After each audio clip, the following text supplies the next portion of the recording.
एक समय की बात है, स्वर्गलोक में देवताओं के राजा इंद्र अपनी शक्ति, वैभव और विजय पर गर्व करने लगे थे। उसी समय स्वर्गलोक के दिव्य द्वार पर एक महान तपस्वी का आगमन हुआ, जिनके तेज से पूरा स्वर्गलोक प्रकाशित हो उठा। ये थे महर्षि दुर्वासा, तपस्या, सत्य और दिव्य शक्ति के प्रतीक। उनके हाथों में थी एक दिव्य पुष्पमाला। उन्होंने बड़े प्रेम से आशीर्वाद के साथ वो दिव्य पुष्पमाला देवताओं के राजा इंद्र को प्रदान की। ये कोई सामान्य माला नहीं थी, ये थी तपस्या, कृपा और दिव्य शक्ति का वरदान। लेकिन अहंकार में डूबा इंद्र उस दिव्य उपहार का सच्चा सम्मान न कर सके।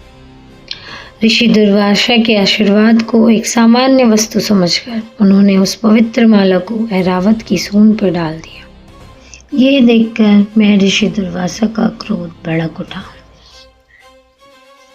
उनकी आंखों में अग्नि थी, उनकी वाणी में तपस्या की शक्ति।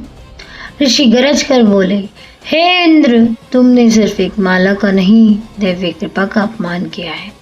आज से तुम और तुम्हारे देवता अपना तेज, अपनी शक्ति और अपना वैभव सब कुछ खो दोगे।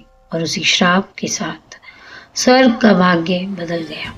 ऋषि दुर्वासा के श्राप के प्रभाव से धीरे धीरे पूरे स्वर्गलोक में अंधकार दिखने लगा। जो देवता कभी अपार शक्ति के प्रतीक थे, आज वे धीरे धीरे अपना तेज खोने लगे। उनकी शक्ति कम होने लगी, उनका वैभव, उनका साहस, सब कुछ धीरे धीरे छिनने लगा। स्वर्गलोक में चिंता थी, भय था और एक गहरी निराशा थी। देवता समझ चुके थे अब बिना दैवीय सहायता के कोई मार्ग नहीं बचा। तब इंद्र समेत सभी देवता अपना अहंकार छोड़कर भगवान विष्णु की शरण में पहुंचे। सभी देवता हाथ जोड़कर बोले, हे नारायण, आप ही जगत के पालन करता है। हमसे भूल हुई, आज हम आपकी शरण में हैं। हमें मार्ग दिखाइए, हमारी रक्षा कीजिए। देवताओं की ये प्रार्थना श्रद्धा, विश्वास और आस से भरी थी। और तब भगवान विष्णु मुस्कुराए, जैसे उन्हें सब कुछ पहले से ही ज्ञात हो। उनकी दिव्य आवाज पूरे आकाश में गूंज उठी, हे देवताओं, हर संकट अपने साथ एक नया मार्ग लेकर आता है। बस जरूरत होती है धैर्य, बुद्धि और सही समय की। यदि तुम अमृत चाहते हो तो तुम्हें क्षीर सागर का मंथन करना होगा, और इस महान कार्य के लिए तुम्हें असुरों का भी साथ लेना होगा। मंदराचल पर्वत बनेगा मंथन का केंद्र, और वासुकी नाग बनेगा इस योजना की शक्ति। चिंता मत करो, समय आने पर मैं स्वयं तुम्हारे साथ रहूंगा। भगवान के शब्द सुनते ही देवताओं के चेहरे पर निराशा की जगह फिर से विश्वास लौट आया। भगवान विष्णु के उपदेश के बाद देवता अपने सबसे बड़े शत्रु के पास पहुंचे। वही असुर जिनसे युगों से सिर्फ युद्ध हुआ था, आज पहली बार बात तलवारों से नहीं, शब्दों से होने वाली थी। इंद्र ने अपना अहंकार छोड़कर असुरों के सामने संधि का प्रस्ताव रखा। हे असुरों, अमृत की प्राप्ति ना तुम अकेले कर सकते हो, ना हम।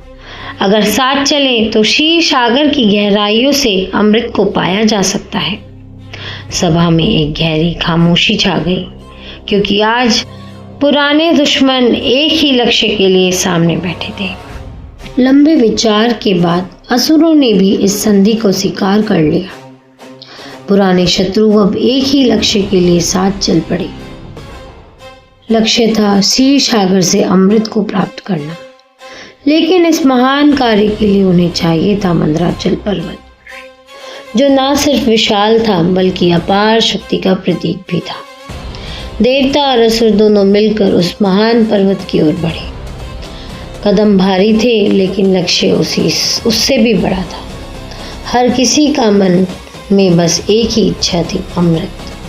फिर शुरू हुआ मंदराचल को उठाकर क्षीर सागर तक ले जाने का सबसे कठिन प्रयास। लेकिन ये कार्य उतना आसान नहीं था, क्योंकि मंदराचल का भार अब सबकी सीमाओं को परखने वाला था। देवता और असुर मंदराचल पर्वत के सामने खड़े थे। उनके सामने था एक ऐसा पर्वत जिसकी विशालता देखकर पल भर के लिए सब निशब्द हो गए। लेकिन लक्ष्य अमृत था, और जब लक्ष्य अमृत हो तो कठिनाइयां रास्ता नहीं रोक सकती। देवता हो या असुर, सब ने अपनी पूरी शक्ति लगा दी और धरती कांप उठी, पत्थर टूटने लगे और मंदराचल धीरे धीरे अपनी जगह से उठने लगा। लेकिन ये तो सिर्फ शुरुआत थी। मंदराचल का भार उनकी सोच से कहीं ज़्यादा था। हर कदम के साथ उनकी शक्ति कम पड़ने लगी, हाथ कांपने लगी, सांसें तेज होने लगी। और फिर एक पल ऐसा आया जब मंदराचल उनके हाथों से फिसलने लगा। एक पल के लिए ऐसा लगा जैसे सब कुछ समाप्त हो जाएगा। देवता हो या असुर, सबकी आंखों में बस भय था। और तब आकाश दिव्य प्रकाश से भर उठा। समय जैसे थम सा गया, क्योंकि भगवान विष्णु स्वयं प्रकट हो चुके थे। भगवान विष्णु जानते थे कि बिना एक मजबूत आधार के ये महान कार्य संभव नहीं। और तब जगत के पालनकर्ता ने लिया एक ऐसा रूप जिसे देखकर देवता भी स्तंभित रह गए। भगवान विष्णु कूर्म अवतार में प्रकट हो चुके थे। अब मंदराचल को मिल चुका था एक दिव्य आधार, लेकिन अमृत तक पहुंचने के लिए अभी एक और शक्ति की जरूरत थी। और तब बुलाया गया नागलोक के महान नरेश वासुकी नाग को, जिसे बनाया गया समुद्र मंथन की दिव्य डोर। वासुकी नाग के आगमन के साथ ही जैसे प्रकृति भी इस महान पल की साक्षी बन गई हो।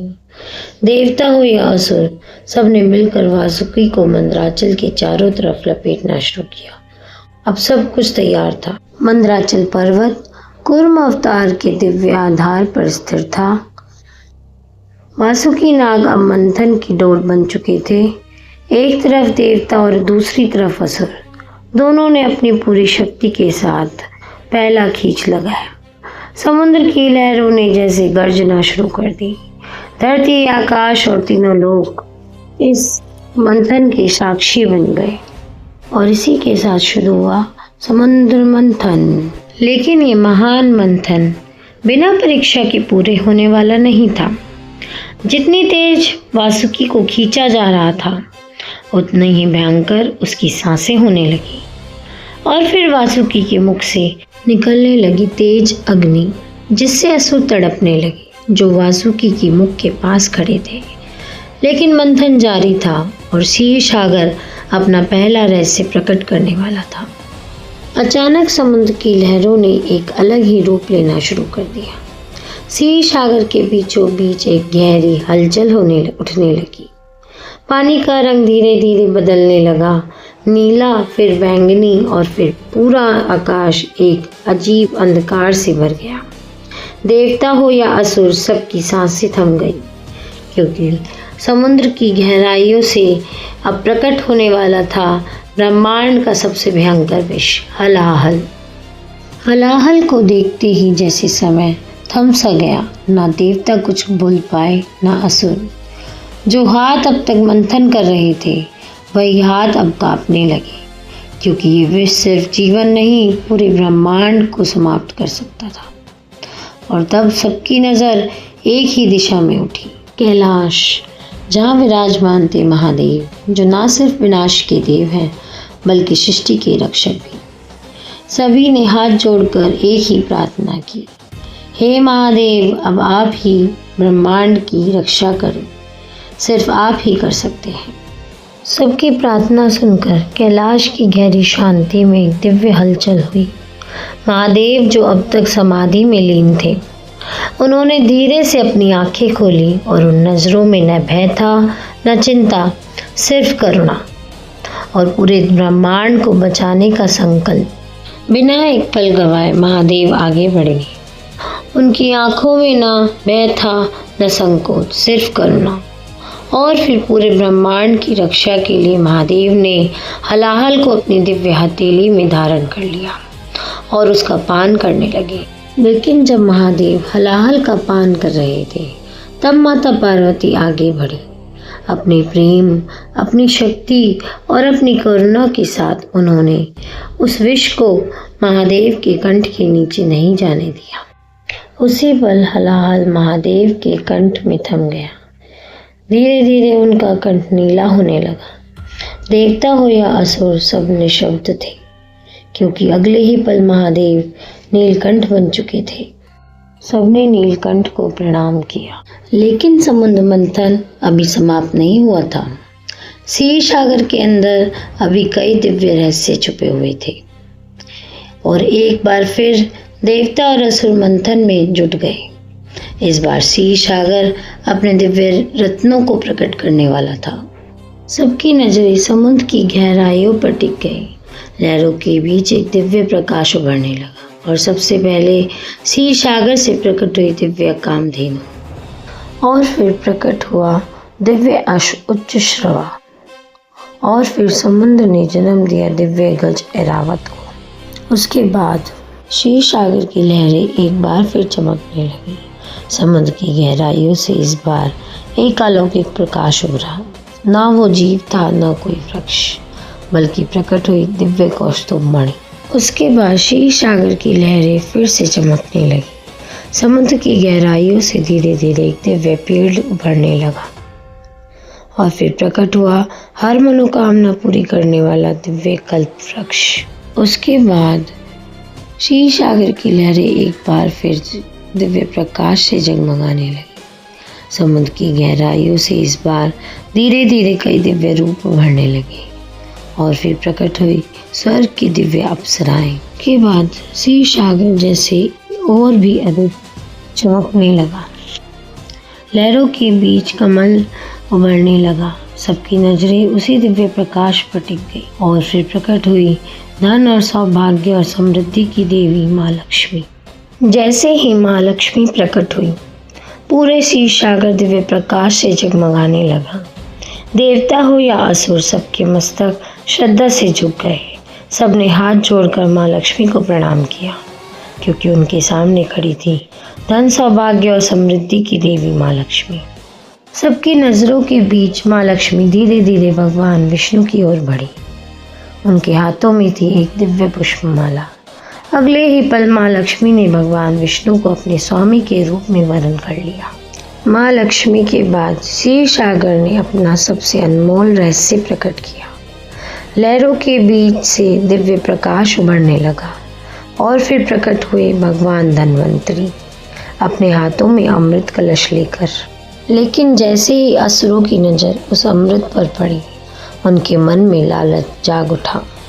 एक ही पल में शांति विवाद में बदलने लगी। अमृत को पाने के लिए असुर आगे बढ़ने लगे। लालच अब विवाद में बदल चुका था। असुर किसी भी कीमत पर अमृत पाना चाहते थे और अगले ही पल असुरों ने अमृत कलश पर अपना अधिकार जमा लिया। देवता बस देखते रह गए। एक बार फिर आशा की नज़र भगवान विष्णु की ओर उठ गई। इंद्र समेत सभी देवता हाथ जोड़कर नारायण की ओर देखने लगे। देवताओं की प्रार्थना सुनकर भगवान विष्णु हल्का सा मुस्कुराए, जैसे उन्होंने पहले ही सब कुछ सोच रखा हो। और तभी उनके दिव्य तेज ने एक नया रूप लेना शुरू किया। ऐसा रूप जिसे देखकर देवता हो या असुर सब मोहित हो जाने वाले थे। भगवान विष्णु मोहिनी अवतार धारण कर रहे थे। अगले ही पल क्षीर सागर के बीच स्वर्णिम प्रकाश और भी तेज हो गया। असुर अभी भी अमृत कलश को पकड़े खड़े थे। तभी उस दिव्य प्रकाश के बीच से धीरे धीरे एक अलौकिक सुंदरी उनकी ओर बढ़ने लगी। असुर उस रूप को देखकर एक पल के लिए सब कुछ भूल गए, जैसे अपना होश ही खो बैठे हों। किसी को अमृत याद न रहा, किसी को युद्ध याद न रहा। तब उस रहस्य में सुंदरी ने मुस्कुरा कर कहा, यदि अमृत चाहिए तो मेरी हर शर्त माननी होगी। असुर बिना सोचे मान गए। मोहिनी ने मुस्कुराकर सबको दो अलग अलग पंक्तियों में बैठने को कहा। किसी को इस चाल का एहसास न हुआ। असुर मोहिनी के रूप में इतने मोहित थे कि उन्होंने बिना सवाल किए उसकी हर बात मान ली। सब कुछ बिल्कुल मोहिनी के कहने के अनुसार हो रहा था। असुर अभी भी उसी रूप में खोए बैठे थे और तब मोहिनी ने अमृत कलश उठाया और सबकी सांसें जैसे थम सी गई। लेकिन पहला अमृत देवताओं की ओर बढ़ा। असुर अभी भी मोहिनी के रूप में खोए बैठे थे, लेकिन उन्हीं के बीच में एक असुर सब कुछ समझ चुका था। वो देवताओं का वेश धारण कर चुपके से उनकी पंक्ति में जा बैठा और अगले ही पल सूर्य और चंद्र के बीच नजर आया। वो था राहु, लेकिन सच ज्यादा देर तक छुप न सका। सूर्य और चंद्रमा राहु की चाल समझ चुके थे। उनकी नजरें तुरंत मोहिनी पर जा टिकी और अगले ही पल सब कुछ बदलने वाला था। मोहिनी की आंखों में अब मुस्कान नहीं, दिव्य संकल्प था। और तभी उस अलौकिक रूप के पीछे का सुपर सच प्रकट होने लगा। वो कोई सामान्य सुंदरी नहीं थी, वो स्वयं भगवान नारायण थे। राहु अब समझ चुका था कि उसकी चाल पकड़ी जा चुकी है, लेकिन अब बहुत देर हो चुकी थी। भगवान नारायण ने अपना दिव्य सुदर्शन चक्र उठाया। एक ही पल में न्याय का चक्र घूम उठा और अगले ही पल दिव्य सुदर्शन अपने लक्ष्य तक पहुंच चुका था। एक ही बार में राहु का सर उसके धड़ से अलग हो गया था, लेकिन अमृत की बूंद उसके कर्ण तक पहुंच चुकी थी। इसलिए मृत्यु के बाद भी राहु अमर हो गया। और तभी उसके धड़ ने एक नया रूप धारण किया। जन्म हुआ राहु और केतु का। और इस प्रकार अधर्म की चाल सफल न हो सकी। देवताओं ने अमृत पाया, उनकी खोई हुई शक्ति फिर से लौट आई। क्षीर सागर अपने सभी रहस्य प्रकट कर चुका था और समुद्र मंथन सफल हुआ। और इस दिव्य गाथा ने ब्रह्मांड के इतिहास में एक अमर अध्याय लिख दिया। लेकिन इस पूरी दिव्य कथा का सबसे मजबूत आधार थे वो जिन्होंने मंदराचल का भार अपनी पीठ पर उठाया, स्वयं भगवान कूर्म अवतार। जब पूरी सृष्टि डगमगाई, तब नारायण आधार बनकर खड़े रहे। राधे राधे।